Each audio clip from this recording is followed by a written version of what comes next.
Hello നമസ്കാരം. ഒരു upcoming എപ്പിസോഡിൻ്റെ സ്റ്റോറിയാണ് പറയാൻ പോകുന്നത് കേട്ടോ. അപ്പോൾ എല്ലാവരും സ്റ്റോറി മുഴുവനായിട്ട് കേൾക്കുക. കഴിഞ്ഞ ദിവസം നമ്മൾ അപ്ലോഡ് ചെയ്തിട്ടുണ്ടായിരുന്നത് അലീനയ്ക്ക് ആക്സിഡൻറ്റ് പറ്റിയിട്ട് ഹോസ്പിറ്റലിൽ അഡ്മിറ്റായ ഒരു സ്റ്റോറിയായിരുന്നു. അതിൻ്റെ ഒരു തുടർച്ചയായിട്ടാണ് ഞാൻ ഈ സ്റ്റോറി പറയുന്നത്. അപ്പോൾ ആ സ്റ്റോറി കേൾക്കാത്തവർ ഒന്ന് ആ സ്റ്റോറി കേൾക്കുക കേട്ടോ. എന്നിട്ട് ഇത് കേൾക്കുമ്പോൾ നിങ്ങൾക്ക് കുറച്ചുകൂടെ മനസ്സിലാക്കാനായിട്ട് പറ്റും. അങ്ങനെ അലീനയ്ക്ക് ആക്സിഡൻ്റ് ആയിട്ട് ഹോസ്പിറ്റലിൽ അഡ്മിറ്റ് ആക്കിയേക്കാണ്. അപ്പോൾ വലിയ പ്രശ്നങ്ങളൊന്നുമില്ല എന്ന് ബാലചന്ദ്രനും മാമച്ചനും ഗ്രേസമ്മയൊക്കെ സംസാരിച്ചപ്പോൾ ഡോക്ടർ പറയുന്നുണ്ടായി, മനുവും കൂടി ഉണ്ടായിരുന്നു. അങ്ങനെ അവരോട് പറയുന്നുണ്ടായി, അപ്പോൾ എന്താണെങ്കിലും കുറച്ച് ദിവസം ഹോസ്പിറ്റലിൽ കിടക്കേണ്ടി വരും, ഇഞ്ചുറിയൊക്കെ ഒന്ന് ഉണങ്ങുന്നത് വരെ ജസ്റ്റ് 2-3 ദിവസം ഹോസ്പിറ്റലിൽ കിടക്കേണ്ടി വരും. അത് കഴിഞ്ഞിട്ട് ഡിസ്ചാർജ് ചെയ്യാമെന്ന് ഡോക്ടർ പറയുന്നുണ്ട് കേട്ടോ. അപ്പം ആകെയുള്ളൊരു പ്രശ്നം എന്താണെന്ന് വെച്ചാൽ ഹോസ്പിറ്റലിൽ ആര് കൂടെ നിൽക്കും എന്നൊക്കെ ഉള്ളതാണ്. രേവതിക്കുട്ടി പറയുന്നുണ്ട്, ഞാൻ നിന്നോളാം ചേച്ചിയുടെ കൂടെ എന്ന് പറയുമ്പോൾ, നീ നിന്നാൽ എങ്ങനെ ശരിയാവും എന്ന് ചോദിക്കാൻ മാമച്ചായൻ. അത് അവൾ നിന്നാൽ ശരിയായിക്കോളും, അവളല്ലാണ്ട് വേറെ ആരാ നിൽക്കാനുള്ളത്, അവൾ നിന്നോളും എന്ന് ഗ്രേസമ്മ പറയണം. അങ്ങനെ രേവതിക്കുട്ടിയെ നിർത്തുകയാണ് അലീനയുടെ കൂടെ കേട്ടോ.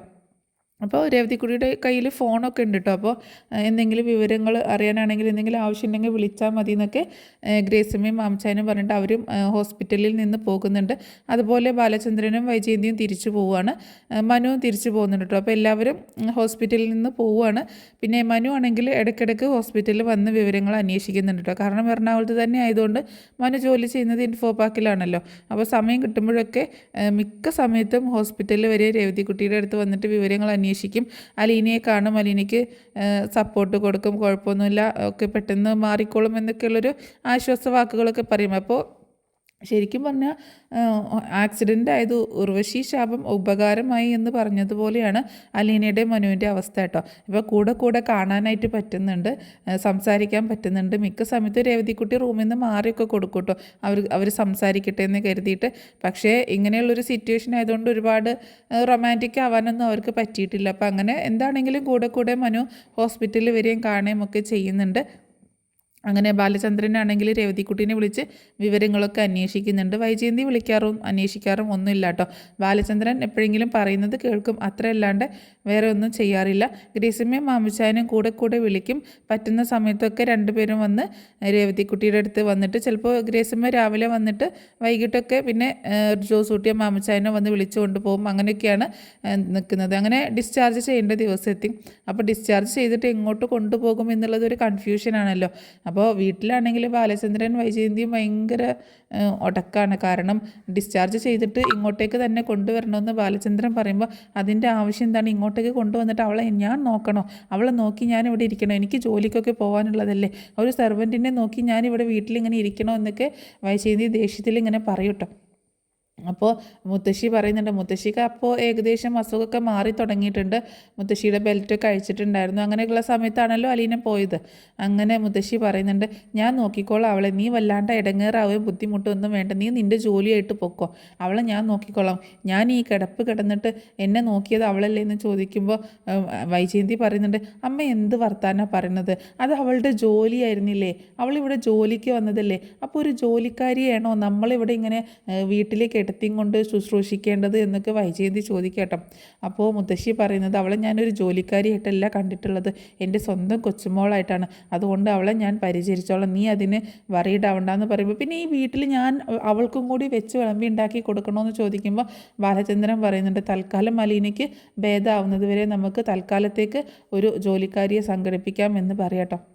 എന്തിനാ തൽക്കാലത്തേക്കാക്കുന്നത്, അവളെ അങ്ങോട്ട് പറഞ്ഞയച്ചു കഴിഞ്ഞാൽ നമുക്ക് സ്ഥിരമായിട്ട് മറ്റൊരു ജോലിക്കാരിയെ വെച്ചാൽ പോരെന്ന് ചോദിക്കുകയാണ് വൈജയന്തി കേട്ടോ. അപ്പോൾ മുത്തശ്ശിയും ബാലചന്ദ്രനൊന്നും സമ്മതിക്കുന്നില്ല, അത് പറ്റത്തില്ല കുഞ്ഞിരാമേട്ടൻ, നിൻ്റെ അച്ഛൻ ഇവിടേക്ക് കൂട്ടിക്കൊണ്ടുവന്നതാണ് അവളെ, വെറുതെ അങ്ങനെ പറഞ്ഞയക്കാനൊന്നും പറ്റത്തില്ല, എന്നെ നോക്കാനാണെങ്കിലും അവളെ സ്ഥിരമായിട്ട് ഇവിടെ നിർത്താനാണ് അദ്ദേഹം ആഗ്രഹിച്ചിരുന്നത് എന്ന് മനു എന്നോട് പറഞ്ഞിട്ടുണ്ട്, അതുകൊണ്ട് അവളെ ഞാൻ പറഞ്ഞയക്കാൻ ഉദ്ദേശിക്കുന്നില്ല എന്ന് പറയണം. ഈ അച്ഛൻ ഇതിൻ്റെ എന്തിൻ്റെ കേടായിരുന്നു, വല്ലയിടത്തും പോയിട്ട് ഏതോ ഒരുത്തിയെ കൂട്ടിക്കൊണ്ടുവന്നിട്ട് വീട്ടിൽ പ്രശ്നങ്ങൾ ഉണ്ടാക്കാനായിട്ട് എന്ന് വീണ്ടും പറയണം വൈജയന്തി കേട്ടോ. വൈജയന്തിക്ക് അലീന അങ്ങനെ ഒഴിവായി പോവുകയാണെങ്കിൽ പോവട്ടെ എന്നുള്ളൊരു മൈൻഡാണ്. പക്ഷേ ബാലചന്ദ്രനും മുത്തശ്ശിയും അതുപോലെ മനു സമ്മതിക്കില്ല കേട്ടോ, അങ്ങനെ അവർ സമ്മതിക്കുന്നില്ല. അപ്പോൾ ഇങ്ങോട്ടേക്ക് തന്നെ കൊണ്ടുവരാം എന്നുള്ള തീരുമാനത്തിലെത്തുക കേട്ടോ അവരെല്ലാവരും കൂടെ. വൈജയന്തിക്ക് ഇഷ്ടമുണ്ടായിട്ടൊന്നുമില്ല. അങ്ങനെ ഡിസ്ചാർജ് ചെയ്യുന്ന ദിവസം എല്ലാവരും ഹോസ്പിറ്റലിലേക്ക് ചെല്ലുന്നുണ്ട്. ഗ്രേസമ്മയും മാമച്ചായനും അതുപോലെ രേവതിക്കുട്ടിയുണ്ട്, മനുണ്ട്, എല്ലാവരും ഉണ്ട് കേട്ടോ. അങ്ങനെ ഡിസ്ചാർജ് ആയിട്ട് വീട്ടിലേക്ക് പോകാം എന്നുള്ള രീതിയിൽ ഇങ്ങനെ നിൽക്കുമ്പോൾ എങ്ങോട്ടപ്പോൾ കൊണ്ടുപോകണമെന്നുള്ള ആകെ കൺഫ്യൂഷനാണ്. രേവതിക്കുട്ടി പറഞ്ഞു, നമുക്ക് നമ്മുടെ വീട്ടിലേക്ക് കൊണ്ടുപോയാൽ ആൻറ്റി, എനിക്ക് ചേച്ചിയെ നോക്കാലോ നല്ലോണം എന്നൊക്കെ പറയുമ്പോൾ ഗ്രേസുമ്മ പറയുന്നുണ്ട്, ആ ശരി, നമുക്ക് നമ്മുടെ വീട്ടിലേക്ക് കൊണ്ടുപോകാം, അതിനെന്താ ഒരു കുഴപ്പമില്ല എന്ന് പറയുകയാണ് ഗ്രേസുമ്മ. മാമച്ചായനും ഗ്രേസുമ്മയ്ക്ക് അത് ഭയങ്കര സന്തോഷം തന്നെ കേട്ടോ. കാരണം അലീനയെ വീട്ടിലേക്ക് കൊണ്ടുപോയിട്ട് നോക്കുന്നതിലൊന്നും അവർക്ക് യാതൊരു ബുദ്ധിമുട്ടുമില്ല. അപ്പോൾ ബാലചന്ദ്രൻ പറയുന്നുണ്ട്, അത് വേണ്ട, ഞങ്ങളുടെ വീട്ടിലല്ലേ അലീന നിന്നിരുന്നത്, അപ്പോൾ അങ്ങോട്ടേക്ക് തന്നെ ഞങ്ങൾ കൊണ്ടുപോയിക്കൊള്ളാം എന്ന് പറയുമ്പോൾ മനു അതിനെ സപ്പോർട്ട് ചെയ്യാട്ടോ. അത് അങ്കിള് പറഞ്ഞതാണ് ശരി, അല്ലെങ്കിൽ അസുഖം വന്നപ്പോൾ അലീനയെ നമ്മൾ ഉപേക്ഷിച്ചു എന്ന് അവൾ ചിന്തിക്കില്ലേ. അപ്പോൾ ഇത്രയും നാൾ അവൾ നമ്മുടെ വീട്ടിൽ നിന്നിട്ട് മുത്തശ്ശിയെ നോക്കി, വീട്ടിലെ എല്ലാ കാര്യങ്ങളും നോക്കി, ഒരു പരിഭവം പരാതി ഒന്നും പറയാതെ എല്ലാം ചെയ്തില്ലേ. അപ്പോൾ അവളെ പരിചരിക്കേണ്ടത് നമ്മുടെ കടമ തന്നെയാണ്. നമുക്ക് വീട്ടിലേക്ക് തന്നെ കൊണ്ടുപോകാം, കടപ്പാട്ടൂരിലേക്ക് തന്നെ കൊണ്ടുപോകാം എന്ന് പറയുമ്പോൾ വൈജയ്ക്ക് അതൊന്നും ഇഷ്ടപ്പെടാതെ ഇങ്ങനെ നിൽക്കട്ടോ. വൈജ പിന്നെ അധികം കൂടുതൽ സംസാരിക്കാനൊന്നും നിൽക്കുന്നില്ല. അപ്പോൾ വൈജ ഒന്നും മിണ്ടുന്നില്ല. അപ്പോൾ ഗ്രേസമ്മ പറയുന്നുണ്ട്, അല്ല ഇനിയിപ്പോൾ അവിടെ കൊണ്ടുപോയിട്ട് ആര് നോക്കാനാണ്, അവിടെ ആരും ഉണ്ടാവില്ല, എല്ലാവരും പോവില്ലേ, പിന്നെ അവിടുത്തെ അമ്മയ്ക്കാണെങ്കിൽ വയ്യാത്തതും അല്ലേ എന്ന് പറയുമ്പോൾ ബാലചന്ദ്രൻ പറയുന്നുണ്ട്, അത് സാരമല്ല, അമ്മ നോക്കിക്കോളും അവളെ, പിന്നെ തൽക്കാലത്തേക്ക് ഞാനൊരു ജോലിക്കാരിയെ വെക്കുന്നുണ്ട് എന്ന് പറയാം. അപ്പോൾ അതുവരെ മിണ്ടാതിരുന്ന വൈജയന്തി അപ്പോൾ പറയുന്നുണ്ട്, അവർ കൊണ്ടുപോവാണെങ്കിൽ കൊണ്ടുപോയിക്കോട്ടെ ബാലേന്ദ്ര, എന്നാൽ പിന്നെ അതല്ലേ നല്ലത്, അവളുടെ അനിയത്തിയാണ് ഇവള് എന്നല്ലേ പറയുന്നത്, ഇവരുടെ വീട്ടിലേക്ക് കൊണ്ടുപോകുന്നതിൽ ഇവർക്കും ബുദ്ധിമുട്ടില്ല, എന്നാൽ പിന്നെ ഇവർ കൊണ്ടുപോയിക്കോട്ടെ, പിന്നെ നമ്മൾ വീട്ടിലേക്ക് അങ്ങോട്ട് കൊണ്ടുപോയി ആ റിസ്ക് എടുക്കണ്ടല്ലോ എന്ന് വൈജയന്തി പറയുമ്പോൾ ബാലചന്ദ്രൻ വളരെ രൂക്ഷമായിട്ട് നോക്കുക കേട്ടോ. അതിൻ്റെ ആവശ്യമില്ല, നമ്മുടെ വീട്ടിലേക്ക് തന്നെയാണ് കൊണ്ടുപോകുന്നതെന്ന് ബാലചന്ദ്രനും വൈജയന്തിയും കൂടി പറയണം. അല്ല ഇനിയിപ്പോൾ അവളെ കൊണ്ടുവരുമ്പോൾ അവളുടെ കാര്യങ്ങളും നോക്കണം, അമ്മയുടെ കാര്യങ്ങളും നോക്കണം, ഇനിയിപ്പോൾ ഒരു പുതിയ ജോലിക്കാരിയെ വെക്കണം, എന്തെല്ലാം പ്രശ്നങ്ങളാണ്, ഇതാകുമ്പോൾ അങ്ങനെയൊന്നുമില്ലല്ലോ എന്നൊക്കെ പറയാണ് വൈജയന്തി. നീ ഒരുപാട് കാര്യങ്ങൾ സംസാരിക്കേണ്ട, എന്താണെങ്കിലും ഇവളുടെ കാര്യങ്ങളൊക്കെ, അലീനയുടെ കാര്യങ്ങളൊക്കെ അമ്മ നോക്കിക്കോളും, പിന്നെ നമ്മളെല്ലാവരും ഉണ്ടല്ലോ, പിന്നെ ഒരു ജോലിക്കാരിയെ വെച്ച് കഴിഞ്ഞാൽ വീട്ടിലെ കാര്യങ്ങളും നടക്കും, അത്രയല്ലേ ഉള്ളൂ എന്ന് പറയണം. അപ്പോൾ രേവതിക്കുട്ടി ചോദിക്കുന്നുണ്ട് ഗ്രേസമ്മയോട്, ആൻറ്റി, ഞാൻ എന്നാൽ ചേച്ചിയുടെ കൂടെ 2 ദിവസം അവിടെ പോയി നിന്നോട്ടെ എന്ന് ചോദിക്കാം കേട്ടോ. അപ്പോൾ നീ അവിടെ പോയി നിൽക്കാനോ, അതെന്തിനാന്ന് ചോദിക്കുമ്പോൾ, അല്ല ആൻറ്റി, അപ്പോൾ എനിക്ക് ചേച്ചിയെ നോക്കാമല്ലോ, 2 ദിവസം അവിടെ നിൽക്കാമല്ലോ എന്ന് പറയുമ്പോൾ ബാലചന്ദ്രൻ അതിനെ സപ്പോർട്ട് ചെയ്യാം കേട്ടോ. ആ രേവതിക്കുട്ടി 2 ദിവസം വേണമെങ്കിൽ അവിടെ വന്ന് നിന്നോ എന്ന് പറയുമ്പോൾ വൈജയന്തി പറയുന്നുണ്ട്, പിന്നെ എല്ലാവരെയും കൂടി കെട്ടി എഴുന്നള്ളിച്ച് അവിടെ കൊണ്ടുവന്നിട്ട് എന്നെക്കൊണ്ടൊന്നും പറ്റത്തില്ല, അവിടുത്തെ ജോലിയൊന്നും നോക്കാൻ, എല്ലാവർക്കും കൂടെ വെച്ച് വിളമ്പി ഉണ്ടാക്കി കൊടുക്കാനൊന്നും പറ്റത്തില്ല എന്ന് ഇങ്ങനെ പറയാണ്. അപ്പോൾ രേവതിക്കുട്ടി പറയുന്നുണ്ട്, ആൻറ്റി അതിന് ബുദ്ധിമുട്ടണ്ട, എന്താണെങ്കിലും നിങ്ങൾക്കൊരു സെർവൻറ്റിനെ വേണമല്ലോ, ചേച്ചി എഴുന്നേറ്റ് നടക്കുന്നത് വരെ, ചേച്ചി ജോലിയൊക്കെ ചെയ്യുന്നത് വരെ ഒരു സെർവൻറ്റിന് വേണ്ടേ, അപ്പോൾ ഞാൻ അവിടെ നിന്നോളാം, അപ്പോൾ വീട്ടിലെ കാര്യങ്ങളൊക്കെ ഞാൻ ചെയ്തോളാം, ജോലിയൊക്കെ ഞാൻ ചെയ്തോളാം, അപ്പോൾ ചേച്ചി എനിക്ക് നോക്കുകയും ചെയ്യാം, വീട്ടിലെ കാര്യങ്ങളൊക്കെ ചെയ്യുകയും ചെയ്യാം എന്നിങ്ങനെ പറയാണ് രേവതിക്കുട്ടി കേട്ടോ. അത് കേട്ടപ്പോൾ വൈജയന്തിക്ക് ഭയങ്കര ഒരു എന്താ പറയുക, കത്തുന്നുണ്ട്. അപ്പോൾ അത് നല്ലൊരു ഐഡിയ ആണല്ലോ എന്നിങ്ങനെ തോന്നുകയാണ്. അപ്പോൾ ഫ്രീ ആയിട്ടൊരു ജോലിക്കാരിയും കിട്ടും, കാരണം അലീനയെ നോക്കുകയും ചെയ്തോളും, വീട്ടിലെ കാര്യങ്ങളും നടക്കും, ശമ്പളം കൊടുക്കുകയും വേണ്ട. അപ്പോൾ അത് കേട്ടപ്പോൾ അതൊരു നല്ല ഐഡിയ ആയിട്ട് തോന്നിയിട്ട് വൈജയന്തി ഇങ്ങനെ മിണ്ടാതെ നിൽക്കുമ്പോൾ മാമച്ചായൻ പറയുന്നുണ്ട്, രേവതിക്കുട്ടി നീ പോയി കഴിഞ്ഞാൽ പിന്നെ ഞങ്ങൾ എന്ത് ചെയ്യും, ഞങ്ങൾ 2 പേരും ആകെ പെട്ടുപോകുമല്ലോ, ഞങ്ങളുടെ കാര്യങ്ങളൊക്കെ ആര് നോക്കും എന്ന് ചോദിക്കുക കേട്ടോ. അപ്പോൾ അതും ശരിയാണല്ലോ എന്ന് ചിന്തിച്ച് ഇങ്ങനെ ആകെ വിഷമിച്ച് നിൽക്കണ രേവതിക്കുട്ടി.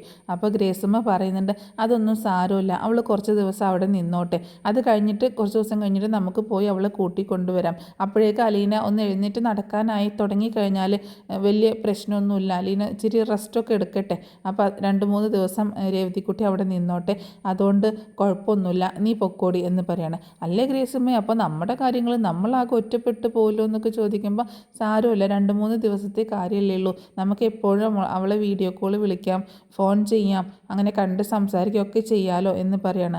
അപ്പോൾ മാമച്ചായനും എന്നാൽ ശരി, അങ്ങനെയാണെങ്കിൽ ശരി എന്ന് പറയുന്നുണ്ട് കേട്ടോ. അങ്ങനെ രേവതിക്കുട്ടിയും കൂടി കടപ്പാട്ടൂർ വീട്ടിലേക്ക് പോകാനായിട്ട് തയ്യാറാവുകയാണ്. അപ്പോൾ വൈജയന്തിയുടെ മനസ്സിൽ ഒരു സന്തോഷമുള്ളത്, ആകെ ഒരു സന്തോഷമുള്ളത്, പൈസ കൊടുക്കാതെ ഒരു ജോലിക്കാരിയെ കിട്ടി, അലീനയെ നോക്കുകയും ചെയ്യും, അവളുടെ കാര്യങ്ങൾ നമ്മൾ നോക്കുകയും വേണ്ട, അപ്പോൾ അങ്ങനെയുള്ളൊരു ഇതുണ്ട് കേട്ടോ.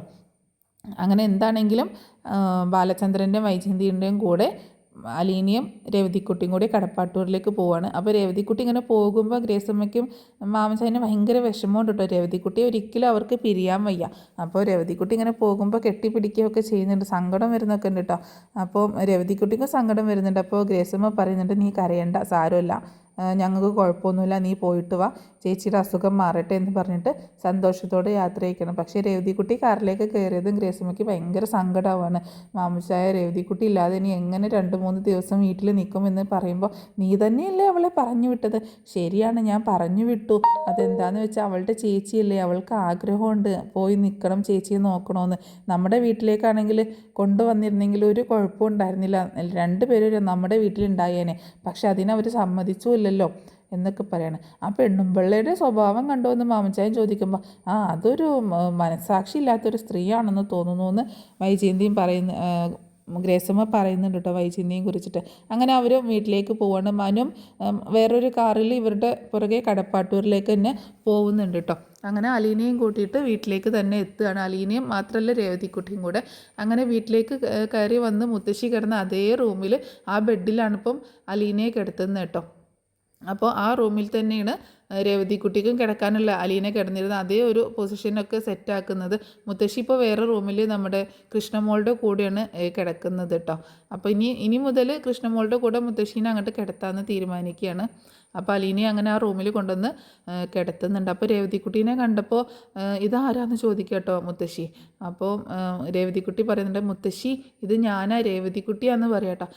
നീയാണോ രേവതിക്കുട്ടി? ഇവള് കുറേ പറഞ്ഞിട്ടുണ്ട് എന്നല്ലാതെ കണ്ടിട്ടൊന്നുമില്ലല്ലോ നമ്മൾ തമ്മിൽ, അതാന്ന് പറയുന്നത്. മുത്തശ്ശിക്ക് സുഖമാണോ എന്ന് ചോദിക്കുമ്പോൾ, സുഖമാണ് മോളെ, നിനക്ക് സുഖമാണോ എന്ന് ചോദിക്കുകയാണ്. ഇപ്പോൾ എങ്ങനെയുണ്ട് അലീനയുടെ വിശേഷങ്ങളൊക്കെ ചോദിക്കുമ്പോൾ, കുറച്ച് ദിവസം ഒന്ന് റെസ്റ്റ് എടുക്കാൻ പറഞ്ഞിട്ടുണ്ട്. അപ്പോൾ തലയൊന്നും ഇളക്കിയത്, തലേൻ്റെ അവിടെ ചെറുതായിട്ടൊരു മുറിവുണ്ട്, അപ്പോൾ അതൊക്കെ ഒന്ന് ഉണങ്ങണം, അപ്പോൾ അതുവരെ ഒന്ന് റെസ്റ്റ് എടുക്കണം. അപ്പോൾ ചേച്ചിയെ നോക്കാനായിട്ട് ഞാനും കൂടി ഇങ്ങോട്ടേക്ക് പോന്നു.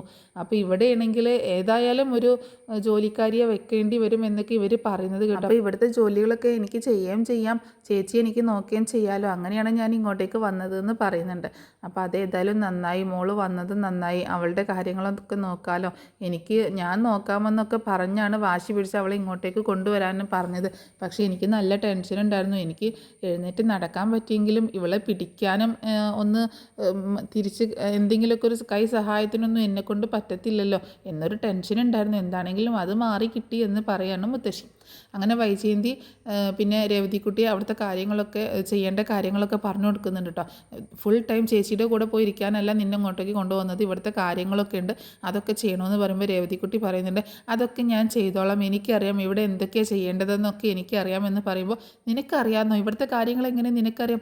എനിക്ക് ഇവിടുത്തെ എല്ലാ കാര്യങ്ങളും അറിയാം, എനിക്കറിയാവുന്ന അത്രയും കാര്യങ്ങളൊന്നും മാഡത്തിന് പോലും അറിയത്തില്ല എന്ന് പറയുമ്പോൾ, നീ എന്താ പറഞ്ഞതെന്ന് ചോദിക്കണം. പറഞ്ഞത് ഇപ്പോൾ തൽക്കാലം അത്രയും മനസ്സിലാക്കിയാൽ മതി, ചേച്ചിയുടെ അടുത്ത് ചെല്ലുന്ന പോലെ എൻ്റെ അടുത്ത് സംസാരിക്കാൻ വന്നു കഴിഞ്ഞാൽ ഞാൻ നല്ല മറുപടി തരും എന്നൊക്കെ രേവതിക്കുട്ടി പറയുമ്പോൾ വൈജയന്തി ഇങ്ങനെ മിണ്ടാതെ നിൽക്കട്ടോ. അപ്പോൾ ഇത് കേട്ടിട്ട് ബാലചന്ദ്രന് ചിരി വരുന്നുണ്ട് കേട്ടോ. ബാലചന്ദ്രൻ പിന്നെ അവിടെ നിന്ന് അങ്ങോട്ട് പോവാണ്. അങ്ങനെ പിന്നെ രേവതിക്കുട്ടിയും കൂടിയിട്ട് അലീനയുടെ കൂടെ കടപ്പാട്ടൂർ വീട്ടിലാണ് താമസം. അവിടുത്തെ എല്ലാ കാര്യങ്ങളും രേവതിക്കുട്ടിയാണ് പിന്നെ ചെയ്യുന്നത്. അപ്പോൾ ആ സമയത്താണ് രേവതിക്കുട്ടിയും രോഹിത്തും തമ്മിൽ കാണാനിടയാവുന്നത് കേട്ടോ. അപ്പോൾ രോഹിത്തിന് ഓൾറെഡി റൂബിയായിട്ട് ഒരു കണക്ഷൻ ഉണ്ടെങ്കിലും രേവതിക്കുട്ടിയെ കണ്ടപ്പോൾ ഒരു പ്രത്യേക ഒരു ഇഷ്ടം, ഒരു ഭംഗിയൊക്കെ രേവതിക്കുട്ടിയോട് തോന്നുകയാണ്. അത് മോശമായിട്ടുള്ള രീതിയിലല്ല കേട്ടോ രോഹിത്തിന് ആ സമയത്ത് തോന്നുന്നത്. പക്ഷേ അലീനയോടുള്ള ദേഷ്യവും വെറുപ്പോ അതൊക്കെ ഉണ്ടല്ലോ. കാരണം അങ്ങനെ ഒരു സംഭവം ഉള്ളതുകൊണ്ടാണ് ഇങ്ങനെ ഒരു ആക്സിഡന്റ് സംഭവിക്കാനൊക്കെ കാരണം. അവരുടെ പ്ലാനിങ് ഒന്നും നടക്കാത്തതുകൊണ്ടാണല്ലോ. പക്ഷെ അതുവഴി രേവതിക്കുട്ടി വീട്ടിലേക്ക് വന്നത് കണ്ടപ്പോൾ ഭയങ്കര സന്തോഷം തോന്നുക കേട്ടോ. രോഹിത്തിന് ഭയങ്കര എന്തോ ഒരു പ്രത്യേക ഒരു ഇഷ്ടം തോന്നുകയാണ് രേവതിക്കുട്ടിയോട്. അപ്പം രേവതിക്കുട്ടിയാണെങ്കിൽ എല്ലാ കാര്യങ്ങളും രേവതിക്കുട്ടിക്ക് അറിയാവുന്നത് കൊണ്ട് ആരോടും വല്ലാണ്ട് സംസാരിക്കാനൊന്നും പോകുന്നില്ല. പക്ഷേ കൃഷ്ണമോളോട് മാത്രം നല്ല കൂട്ടാണ്. അങ്ങനെ രേവതിക്കുട്ടിയും കൃഷ്ണയും എപ്പോഴും ഭയങ്കര കൂട്ടാട്ടോ. ഏകദേശം ഒരു സെയിം ഏജ് ഒക്കെ ആയിട്ട് ഉള്ള ആൾക്കാരാണ് കൃഷ്ണമോളും രേവതിക്കുട്ടിയും. അങ്ങനെ രേവതിക്കുട്ടി അവിടുത്തെ കാര്യങ്ങളൊക്കെ നോക്കി അലീനയെ നോക്കി അവിടെ ഇങ്ങനെ കുറച്ച് നാളിങ്ങനെ ജീവിക്കുന്നുണ്ട് കേട്ടോ, അവിടെ താമസിക്കുന്നുണ്ട്. ഗ്രേസിമ്മയും മാമച്ചായനും ആണെങ്കിലും എല്ലാ ദിവസവും രേവതിക്കുട്ടീനെ ഫോൺ ചെയ്യും. പകല് വേറെ ആരുമില്ലല്ലോ രേവതിക്കുട്ടി രേവതിക്കുട്ടിയും അലീനയും മുത്തശ്ശിയും മാത്രമേ ഉള്ളൂ. അതുകൊണ്ട് ഒരുപാട് സമയമുണ്ട്. പെട്ടെന്ന് രേവതിക്കുട്ടിയുടെ ജോലികളൊക്കെ പെട്ടെന്ന് തീരും. അങ്ങനെ ജോലികളൊക്കെ പെട്ടെന്ന് തീർത്തിട്ട് രേവതിക്കുട്ടി അലീനയുടെ അടുത്തായിരിക്കും. മുത്തശ്ശി അവിടെ വന്നിരിക്കും. 3 പേരും കൂടെ സംസാരവും കളിയും ചിരിയും ഒക്കെ ആയിട്ടാണ് അങ്ങനെ പോകുന്നത് കേട്ടോ. അങ്ങനെ ആ ഇടയ്ക്ക് രേവതിക്കുട്ടിയുടെ നാവിൽ നിന്ന് അറിയാതെ വീണു പോകുന്നുണ്ട് കേട്ടോ, ചേച്ചിയുടെ അമ്മ എന്തൊരു സാധനം അല്ലേ എന്നുള്ള രീതിയിൽ എന്നെ ഒട്ടും ഒരുപാട് പഠിപ്പിക്കാനൊക്കെ വരുന്നുണ്ട്. പക്ഷെ ഞാൻ അങ്ങോട്ട് മൈൻഡ് കൊടുക്കുന്നില്ല. ചേച്ചിയുടെ അടുത്ത് നിൽക്കുന്നത് പോലെ എൻ്റെ അടുത്ത് നിന്നാൽ പറ്റത്തില്ല എന്ന് അവർക്ക് മനസ്സിലായിട്ടുണ്ടെന്ന് പറയുമ്പോൾ നീ എന്താ പറഞ്ഞത്, അമ്മയോ എന്ന് ചോദിക്കാണ് മുത്തശ്ശി. അത് മുത്തശ്ശി ഇവിടുത്തെ മാഡത്തെ കുറിച്ചാണ്. അത് ഇവളുടെ അമ്മയാകുന്നത് എങ്ങനെയാന്ന് ചോദിക്കുകയാണ് മുത്തശ്ശി കേട്ടോ. അല്ല മുത്തശ്ശി, ഞാൻ ചേച്ചി എപ്പോഴും എന്നോട് പറയും ഇവിടെ ഉള്ളവരെയൊക്കെ അച്ഛനും അമ്മയും സഹോദരങ്ങളും മുത്തശ്ശിയൊക്കെ സ്വന്തം അച്ഛനും അമ്മയും സഹോദരങ്ങളും സ്വന്തം മുത്തശ്ശിയും ഒക്കെ ആയിട്ടാണ് കാണുന്നതെന്ന്. അതുകൊണ്ടാണ് ഞാൻ അങ്ങനെ പറഞ്ഞത്. ഇപ്പം ഞാൻ അവിടെയല്ലേ താമസിക്കുന്നത്. അവിടുത്തെ ആൻറ്റി അങ്കിളും എനിക്ക് എൻ്റെ സ്വന്തം പപ്പയും അമ്മയായിട്ടാണ് ഞാൻ മനസ്സിൽ കരുതിയിട്ടുള്ളത്. അവരും അങ്ങനെ തന്നെയാണ് എന്നെ കരുതിയേക്കുന്നത്. എന്നെ സ്വന്തം മോളെ പോലെ തന്നെയാണ് അവർ സ്നേഹിക്കുകയും കൊണ്ട് നടക്കുകയും ഒക്കെ ചെയ്യുന്നത്. എവിടെ പോവുകയാണെങ്കിലും എന്നെ കൊണ്ടുപോകും മുത്തശ്ശി. അവരുടെ കുടുംബത്തിലൊക്കെ എന്തെങ്കിലും ഫംഗ്ഷൻ ഉണ്ടാവുകയാണെങ്കിൽ പോലും എന്നെ കൊണ്ടുപോകും. സാധാരണഗതിയിൽ സെർവൻറ്റിന് ആരെങ്കിലും അങ്ങനെയൊക്കെ കൊണ്ടുപോകും ഇല്ലല്ലോ. ഞാൻ എന്ത് പറഞ്ഞാലും എനിക്ക് വാങ്ങിച്ചു തരും, എന്ത് പറഞ്ഞാലും എനിക്ക് സാധിപ്പിച്ചു തരും. അതുകൊണ്ട് അപ്പൊ എന്നെ ഒരു മോളെ പോലെ അവർ കാണുന്നോണ്ടല്ലേ അവർ അങ്ങനെയൊക്കെ ചെയ്യുന്നത്. അതേപോലെ ഞാൻ അവരെ സ്വന്തം അച്ഛനും അമ്മയായിട്ട് തന്നെയാണ് കാണുന്നത്. അപ്പൊ ഞാനിവിടെ ചേച്ചിയോട് സംസാരിക്കുമ്പോൾ ചേച്ചി എന്നോട് പറയാറുണ്ട്, ഇവിടുത്തെ ബാലചന്ദ്രൻ സാറിനെ സ്വന്തം അച്ഛനായിട്ടും മാഡത്തെ സ്വന്തം അമ്മയെ പോലെ തന്നെയാണ് ചേച്ചി കാണുന്നതെന്ന്, മക്കളെയൊക്കെ സ്വന്തം കൂടപ്പിറപ്പുകളായിട്ടാണ് കാണുന്നതെന്ന്. അതുകൊണ്ടാണ് ഞാൻ അങ്ങനെ പറഞ്ഞതെന്ന് പറയാണ് രേവതിക്കുട്ടി. പക്ഷെ ആ സമയത്ത് അലീന ആകെ ഷോക്കായി പോയിട്ടുണ്ടായിരുന്നു കേട്ടോ. രേവതിക്കുട്ടി ഇങ്ങനെ പറഞ്ഞപ്പോൾ മുത്തശ്ശി ഉള്ളത് ഓർക്കാതെ പറഞ്ഞതല്ലേ. അപ്പോൾ ആ സാധനം നൈസായിട്ട് രേവതിക്കുട്ടി അവിടെ ഇങ്ങനെ മാറ്റിയാണ്. പിന്നീട് കുറച്ച് നല്ല നല്ല ഭാഗങ്ങളൊക്കെ സംഭവിക്കുന്നുണ്ട് കേട്ടോ. അതായത് ഇനി രേവതിക്കുട്ടിയെ കൂട്ടിക്കൊണ്ടു പോകാനായിട്ട് ഗ്രേസിയമ്മയും മാംചാനൊക്കെ വരുമ്പോഴുള്ളൊരു ഭാഗമുണ്ട്. അലീനയുടെ അസുഖങ്ങളൊക്കെ മാറുന്നതിനിടയ്ക്ക് അതിനിടയ്ക്ക് രേവതിക്കുട്ടിയെ ഒന്ന് വളയ്ക്കാനായിട്ട് രോഹിത് നോക്കിയും അങ്ങനെയുള്ള സീനുകളൊക്കെ വരുന്നുണ്ട്. അപ്പൊ അതൊക്കെ ചെറിയ ചെറിയ ഓരോരോ സീനുകളാണ്. നമ്മൾ മെയിൻ ആയിട്ടുള്ള കുറച്ച് ഭാഗങ്ങളായിട്ടാണ് ഇങ്ങനെ പറയുന്നത് കേട്ടോ. അപ്പൊ അതിന്റെ കൂടെ ചില സീനുകളൊക്കെ ഇങ്ങനത്തെ സീനുകളൊക്കെ വരുന്നുണ്ട്. അതുപോലെ മനു കാണാനായിട്ട് വരുന്നുണ്ട്, അലീനയെ കാണാനായിട്ട് മനു വരുന്നുണ്ട്. അപ്പോൾ മനു വരുമ്പോഴാണെങ്കിൽ രേവതിക്കുട്ടി ഇങ്ങനെ ഓരോരോ മുള്ളും മുനയൊക്കെ വെച്ച് സംസാരിക്കുമ്പോൾ മുത്തശ്ശിയുടെ മനസ്സിലും ഒരു സംശയം തോന്നുന്നു, ഇവര് തമ്മിൽ അങ്ങനെ എന്തെങ്കിലും ഉണ്ടോ എന്നൊക്കെയുള്ള രീതിയിൽ സംശയം തോന്നി കേട്ടോ. കാരണം മുത്തശ്ശി ആദ്യമേ പറഞ്ഞിട്ടുണ്ടായിരുന്നല്ലോ നല്ല കുടുംബത്തിൽ ജനിച്ചൊരു കൊച്ചായിരുന്നെങ്കിൽ എന്ന് പറഞ്ഞിട്ടുണ്ടായിരുന്നല്ലോ നമുക്ക്. അപ്പം മനുവിന്റെ ഉള്ളിൽ ഇങ്ങനെ ഒരു ഇഷ്ടമുണ്ട്, അലീനയുടെ ഉള്ളിൽ ഇങ്ങനെ ഒരു ഇഷ്ടമുണ്ട് എന്നുള്ളത് മുത്തശ്ശി ഇതുവരെ അങ്ങനെ വ്യക്തമായിട്ട് മനസ്സിലാക്കിയിട്ടില്ല കേട്ടോ. പക്ഷേ രേവതിക്കുട്ടിയുടെ സംസാരത്തിൽ നിന്നൊക്കെ ഏകദേശം മുത്തശ്ശിക്ക് മനസ്സിലാവുന്നുണ്ട് കേട്ടോ. അപ്പോൾ മുത്തശ്ശിയോട് പറയുന്നുണ്ട്, മുത്തശ്ശി ഇങ്ങ് വന്നേ, നമ്മൾ എന്തിനാ സ്വർഗത്തിലെ കട്ടുറുമ്പാവുന്നത്, അവരിത്തിരിയേറെ സംസാരിക്കട്ടെ, നമുക്ക് അപ്പുറം പോയിരിക്കാം. നീ എന്തായി പറയുന്നത്, സ്വർഗത്തിലെ കട്ടുറുമ്പോ, ഇവിടെ ഏതാ സ്വർഗം, ഇവിടെ ഇതൊക്കെ തന്നെ സ്വർഗം. മുത്തശ്ശി വാ, നമുക്ക് അവിടെ പോയിട്ട് ചായയും സ്നാക്സും ഒക്കെ എടുത്തുകൊണ്ട് വരാമെന്ന് പറഞ്ഞിട്ട് കൂട്ടിക്കൊണ്ടുപോകുന്നുണ്ട്. അപ്പോഴാണ് രേവതിക്കുട്ടിയോട് ചോദിക്കുന്നത്, നീ എന്താ അങ്ങനെ പറഞ്ഞത് എന്ന് ചോദിക്കുമ്പോൾ, അത് മുത്തശ്ശി ആരോടും പറയില്ലെങ്കിൽ ഞാനൊരു കാര്യം പറയാം. മനുവേട്ടനുണ്ടല്ലോ, മനുവേട്ടന് ചേച്ചിയെ ഒരുപാട് ഇഷ്ടമാണ്, ചേച്ചിക്കും അങ്ങനെ തന്നെയാണ്. പക്ഷേ ചേച്ചിക്ക് ഭയങ്കര പേടിയാണ്, ഇങ്ങനത്തെ കാര്യങ്ങളിലൊക്കെ ഭയങ്കര പേടിയാണ്. ഞാനാണ് ചേച്ചി ഇങ്ങനെ കൂടുതൽ നിർബന്ധിക്കുന്നതെന്ന് പറയുമ്പോൾ, നീ എന്തിനാ അങ്ങനെ നിർബന്ധിക്കാൻ പോണത്, മനു അങ്ങനെയൊക്കെ ചിന്തിച്ചാൽ തന്നെ എനിക്ക് അവളോട് ഇഷ്ടക്കേട് ഒന്നുമില്ല, പക്ഷേ കമൽ അതിന് സമ്മതിക്കുന്നു നിനക്ക് തോന്നുന്നുണ്ടോ എന്നൊക്കെ ചോദിക്കുകയാണ്. മുത്തശ്ശി തൽക്കാലം മുത്തശ്ശി ഇത് അറിഞ്ഞതായിട്ട് വെക്കണ്ട കേട്ടോ, ഞാൻ മുത്തശ്ശിയോട് പറഞ്ഞിട്ടുമില്ല, മുത്തശ്ശി അറിഞ്ഞിട്ടുമില്ല, മുത്തശ്ശിയുടെ മനസ്സിൽ വെച്ചാൽ മതി. ഒരു ദിവസം ഇതൊക്കെ കലങ്ങി തെളിയുന്ന ഒരു ദിവസം വരും, അന്ന് മുത്തശ്ശി തന്നെ പറയും, എടാ മനു നിൻ്റെ പെണ്ണാടാ ഇവള്, നീ കൈ പിടിച്ച് നീ ഒരു താലി എടുത്ത് അവളുടെ കയ്യിൽ കെട്ടിടാന്ന് മുത്തശ്ശി എന്നെ പറയും. അങ്ങനെ ഒരു ദിവസം വരും. അതുകൊണ്ട് അതുവരെ മുത്തശ്ശി ഇത് മനസ്സിൽ വെച്ചേക്കണം. മുത്തശ്ശി അവരോട് പോലും ചോദിക്കാൻ നിൽക്കണ്ട, ഞാനെങ്ങാനും ഇത് പറഞ്ഞു എന്ന് അറിഞ്ഞു കഴിഞ്ഞാൽ ചേച്ചിയും മനുവേട്ടനും എന്നെ കൊല്ലും എന്നൊക്കെ പറയാണ് രേവതിക്കുട്ടി. അപ്പോൾ മുത്തശ്ശി ആകെ കൺഫ്യൂഷനിലാണ്, ഇവൾ എന്തൊക്കെയാണ് പറയണത്, ഒരു ദിവസം വരുന്നോ, ഞാൻ തന്നെ പറയുന്നോ താലി കെട്ടാൻ, അതൊക്കെ ഉണ്ട് മുത്തശ്ശി, അതൊക്കെ ആ സമയമാകുമ്പോൾ മുത്തശ്ശിക്ക് മനസ്സിലായിക്കോളും എന്ന് പറയാണ് രേവതിക്കുട്ടി. അങ്ങനെയുള്ള സീനുകളൊക്കെ വരുന്നുണ്ട്. അതുപോലെ പിന്നെ മാമച്ചാനും ഗ്രേസിയമ്മയെ വിളിക്കാൻ വരുന്ന സമയത്ത് വളരെ മോശമായിട്ടാണ് വൈജയന്തി സംസാരിക്കുകയും ഒക്കെ ചെയ്യുന്നത്. പിന്നീട് അങ്ങോട്ടേക്ക് അലീനയുടെ അസുഖമൊക്കെ ഭേദമായി അലീന വീണ്ടും പഴയതുപോലെ എല്ലാ ജോലികളൊക്കെ ചെയ്ത് വീട്ടിലെ കാര്യങ്ങളൊക്കെ ചെയ്ത് അങ്ങനെ പോവുകയാണ്. പിന്നീട് അലീനയോടുള്ള ഇഷ്ടക്കേട് ഉണ്ടെങ്കിലും അലീനയെ പറഞ്ഞയക്കണം എന്നുള്ള ഒരു ചിന്ത വൈജയ്ക്ക് വരുന്നില്ല കേട്ടോ. കാരണം ഒരുപാട് കാര്യങ്ങൾ നിഗൂഢതകളുണ്ടല്ലോ അലീനയെ ചുറ്റിപ്പറ്റിയിട്ട്. എന്തൊക്കെയോ അവൾക്ക് അറിയാമെന്നൊക്കെ പറഞ്ഞില്ല ആഗ്ര സംഭവത്തെക്കുറിച്ച്. അപ്പോൾ അതുകൊണ്ടൊക്കെ അവളെ പറഞ്ഞയക്കണമെന്ന് അങ്ങനെ നിർബന്ധം പിടിക്കാറില്ല. എന്താണെങ്കിലും അലീന അവിടെ ഇങ്ങനെ വലിയ കുഴപ്പമൊന്നുമില്ലാതെ ഇപ്പോൾ രോഹിത്തിൻ്റെ സ്വഭാവത്തിലൊക്കെ കുറച്ച് മാറ്റങ്ങൾ വന്ന് തുടങ്ങിയിട്ടുണ്ട് കേട്ടോ. അലീന അവനോട് ഇത്രയൊക്കെ പ്രശ്നങ്ങൾ ഉണ്ടായിട്ടും അലീന അവനോട് വളരെ സ്നേഹത്തോടെ ഒരു സഹോദരനോടുള്ള അതേ ഒരു ഇഷ്ടത്തോടെ ഇങ്ങനെ പെരുമാറുമ്പോൾ അവന് അലീനയോട് ചെറുതായിട്ടൊരു സോഫ്റ്റ് കോർണറൊക്കെ അലീനയോട് ചെയ്തതൊക്കെ തെറ്റായിപ്പോയി എന്നുള്ളൊരു ചിന്തയൊക്കെ രോഹിത്തിനും വന്നിട്ടുണ്ട്. പക്ഷേ ഹരി അങ്ങനെയൊന്നുമല്ല. ഹരി വളരെ ഉഡായിപ്പാണ്. അങ്ങനെ അലീനയോടൊരു സോഫ്റ്റ് കോർണർ ഉണ്ടെങ്കിലും ഹരിയുടെ ചതിയിൽ വീണ്ടും രോഹിത്ത് പെടുന്നുണ്ട് കേട്ടോ. അപ്പോൾ അതിൻ്റെയൊക്കെ ഒരു സ്റ്റോറി ഞാൻ ഉടനെ തന്നെ പറഞ്ഞ് അപ്ലോഡ് ചെയ്യുന്നതായിരിക്കും. അപ്പോൾ ഈ സ്റ്റോറി നിങ്ങൾക്ക് ഇഷ്ടമായിട്ടുണ്ടാവുമെന്ന് വിചാരിക്കുന്നു കേട്ടോ. സപ്പോർട്ട് ചെയ്യാൻ മറക്കരുതേ.